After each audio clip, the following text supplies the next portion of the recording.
Greetings, friends. So this is the second video. I'm probably on session 5 of EMDR therapy and simultaneously walking through group outpatient. And so I'm in group outpatient with other individuals that have experienced various levels of trauma. And for their sake, I will not name any names, and I'll do my best not to say anything to identify them or even share their story. I'm just going to share mine in hopes that this inspires people to seek emotional health, mental health, recovery. There's hope, and a lot of times addiction is covering up trauma. Addiction is oftentimes covering up trauma. So with that being said, let's dive on into it. So today I show up to therapy and tell my therapist, my therapist is really dope, and I'm gonna be honest, he sat in the trenches with me, and I have a lot of respect for this person. And he's been in the trenches, and today I cried tears. I cried grown man, black man tears in front of a white dude who was sitting there with me in it. It's hard. It is hard. It's deep and it's tough. And so I show up to trauma therapy, and I'm like, yo, this last week has been so hard. Some days I don't know if I'm coming, if I'm going, if I'm, but I'm learning that there's hope. I learned about a thing called PTSD, which is post-traumatic stress or post-traumatic growth, PTG. And it's when you start growing past the trauma and your body starts exhibiting less symptoms and less trauma. And I was like, this exists? Yeah. Like, trauma ain't forever, and it's not supposed to be. And God has created our bodies to heal themselves, and it may take a while, it may take time, but every step you take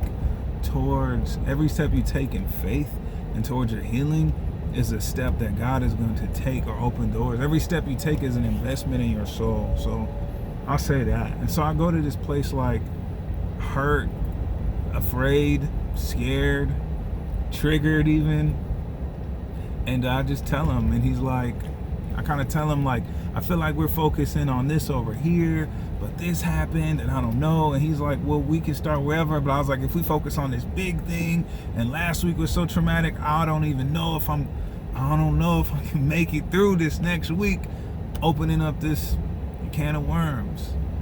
And he was like, let's check in about the big thing. Let's just check in and talk about it. And we started talking about the major thing. I want to be as transparent and vulnerable as possible. And so we check in. So for me, I was on a medication called metoprolol tartrate for my heart that went into AFib, and it just means my heart is fine, blood pressure is actually fine. I don't have high cholesterol. I've been a vegetarian for like 4 years now, as long as I've been growing dreads. And the medication has side effects. I guess it crosses the blood-brain barrier. And it numbs your fight and flight responses. The thing is, that process also, the medication is notorious for creating depression, or the side effects of depression and anxiety. Sometimes feeling like you can't breathe, sometimes anxiety, and very much so I have historically been the type of person that whatever that 1% of side effects are, I typically am that person. I typically fall under that category. Very sensitive to medication. And so about maybe 6 months of taking this medication, I noticed that I was always afraid, like 40 minutes into it, terrified, not knowing why. Even now saying it is kind of hard because I remember how afraid I'd be at times. And a therapist told me, I just randomly reached out to a therapist because I was like, hey, after this, it had to be God. I was like, after this surgery, because I don't want to be on this medication, I'm probably gonna need therapy to just make sure I'm okay. After COVID, and I was like, so in February I reached out to a therapist, and I'm kind of telling him I don't really trust him. I don't really like him either, to be honest. I felt like he was just trying to like serve me, feel good and breathe. And I'm like, gee, I got black problems, bro. I got black problems and native issues, bro. And the world don't want to let me talk about either. So, and but I was telling them, and trust doesn't validate whether you trust somebody or not. Trust somebody doesn't validate if they're worthy of it or not. It's usually a reflection of yourself. Message. And so, but one thing he said, so we met a couple times after the surgery, and one thing I'm telling him, like, I'm going, and he's like, I think the medication is kicking up trauma, like old trauma. And I'm like, And I reach out, I have a meeting with a doctor.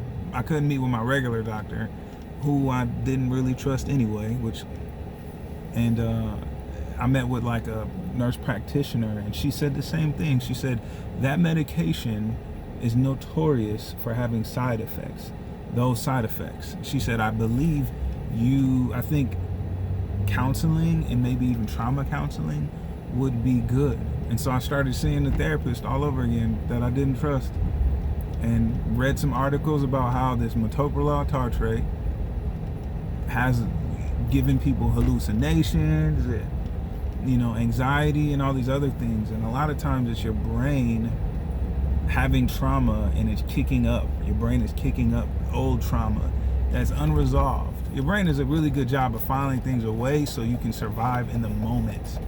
But if a certain narcotic or drug changes how your brain affects your nervous system and your consciousness, that can have, like, you can manifest fear, and you can manifest feelings of things that aren't supposed to be there. You can feel that hyperimposed hypervisualization, hypervigilance, where you're super aware and afraid that it's going to happen, and it may even feel worse than what you remember. And you might not even know. That's the thing about trauma. You may not know what your trauma is. You may not know. For me, I feel like we're focusing on these things that happened to me when I was younger, but what's traumatic is when I was taking this medication, I couldn't sleep, and I'd have horrible dreams, and I'd have horrible thoughts, and I'd have thoughts of suicide, and things I don't even want to speak about. I really don't. That's hard to say.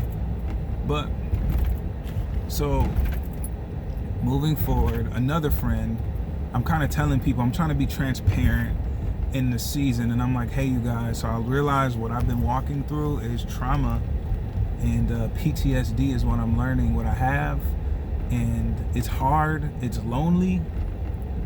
Please pray for me. Please send me any music, any scriptures if you think about it. And out of maybe the 20 people you send it to, like five respond, right?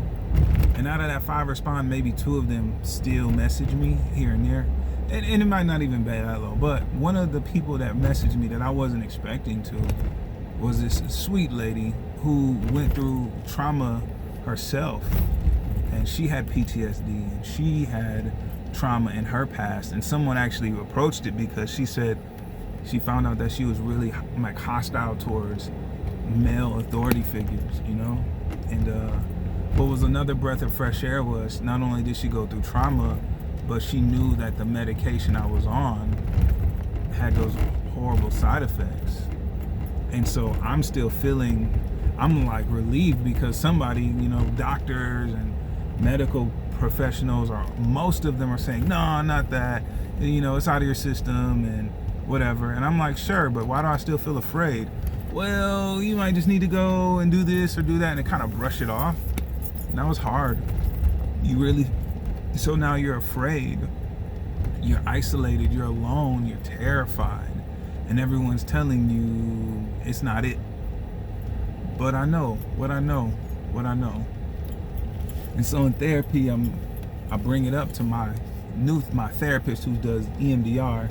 And so just to clarify, I have 2 different therapists, one who does talk therapy and one who I later found that does EMDR, cognitive behavioral therapy. And that's the one who's been in the trenches with me. I've done cried real man tears in front of. And he knows about some dark things that have happened to me And so, okay, let me not ramble. Okay, let me not ramble. But so today I show up to therapy and I'm like, I don't know. I think we're focusing on this, but I feel like this medical stuff, medical history, medicine, and things like that. I feel like it is. I just feel like we overlooking something because that's that time I was in, the season of being afraid and not being able and not knowing why. That still haunts me. And he was like, "Okay, let's check in. Let's go there. We got other stuff, but I think we should go there." Perfect.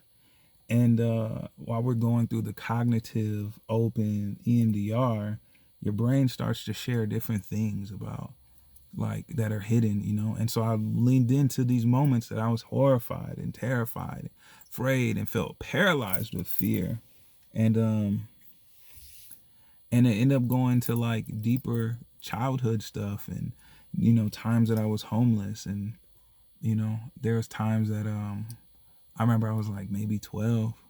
I don't know why 12 was like 12, 13, 14, 15. Those were like tumultuous times in my life. And even younger, there was a time that we were staying with somebody. My mom got into a fight with the guy we just met. How do I even say it? My mom met a guy at a bar. We're staying with my aunt, and my aunt was like selling. She's known to just sell drugs and just that type of life, you know. And so, and my mom meets some guy at a bar, and I'm like, okay. And I'm somewhere. I think I'm on a bus somewhere. Like we were so like we were so mobile, highly mobile, but no car, no nothing. That everything was on a bus. That I had to hop a bus to my bus stop, and it was kind of far away. And so my mom was like, "I'll be here to pick you up. I'll meet you. Whatever. I gotta go here." And I'm like, "Okay, cool." But we ain't got a car. And somehow she shows up in this car, and she's like, "Get in." And I'm like, "Why do you have a car?" And she's like, "Oh, well, we're moving in with this guy." So one day we just move in with this random guy from the bar, and him and my mom are together, right? And like maybe 4 days into this, sleeping in this like almost hollowish house, him and my mom get into this a fight, and it was bad, yo. It was really bad. And my mom was pregnant at the time, and it was me and my younger brother. And I remember walking like I'm not trying to watch somebody die. 12 and maybe 13, but no, it was 12. And I remember like I just started walking, and I walked from basically almost basically one city through another city to another city. And I'm 12. It's nighttime. I get to my grandma's house. It's 1 a.m. And these 12-year-old legs done seen some miles. It's December. It's cold in Minnesota, and I'm just crying the whole way. I remember my tears freezing to my face. I remember that. And yeah, it was so cold. And I even remember walking over the bridge, the Mississippi Bridge, and it has like these steel grates. You can see the water through like your feet, basically. Being dizzy. I just remember that and feeling hopeless, lost. And I get to my grandma's house at like 1 a.m. and I'm like, I know where my bus stop is from here. And I just slept on my grandma's floor underneath the dinner table. Underneath the dinner table for like a month, like weeks. And my mom ended up moving back with my aunt, but she was like, yeah. I was like, cool, well, let's go. And she was like, you can't come. You can't come. I was like, well, why? Well, there's just too many people here. I guess my aunt didn't like me. And so, yeah, it was tough. So I'm sleeping at my grandma's house. I think I'm wearing the same clothes like for a week. I wore the same clothes for a week. Didn't see my mom for a week, and then she's like, yeah, you can't come. And that was it. Just depressed, hurting. And I remember knowing like I got a therapist at school that I have a meeting with tomorrow. And And that's what kind of gave me hope to just keep walking and try to. And that's kind of how I've always been in this life. Like, regardless of what other people do, I'm doing what I'm doing. Ain't nobody got to vote and tell me what's best for me. Like, I got to walk this out and work this out. And I think I've learned that. And that's not an easy thing to learn. That might not even be, it might be a lesson that needs to be refined. But that's something that came up in trauma therapy. What else? Even in that same season, my father came and found out I was sleeping at my grandma's, came, picked me up. Part of the reason why I assume was because he gets to keep his child support. If I live with him, he didn't care about me. What I believe is he didn't care about me. What I believe is that I wasn't a priority to him. It was the money, and how he treated me after kind of reinforced that. Suspicion, observation, kind of cemented it there. So anyways, there was a point in time I remember my mom, like, while we're homeless, because I would leave my dad's house. I didn't like being at his house at all. And the thing is, I'm dealing with these horrific things on my mom's side, but then I'm living with a dad who kind of has like everything, but treats you like shit, And I'm like, bro, I know the difference between love and like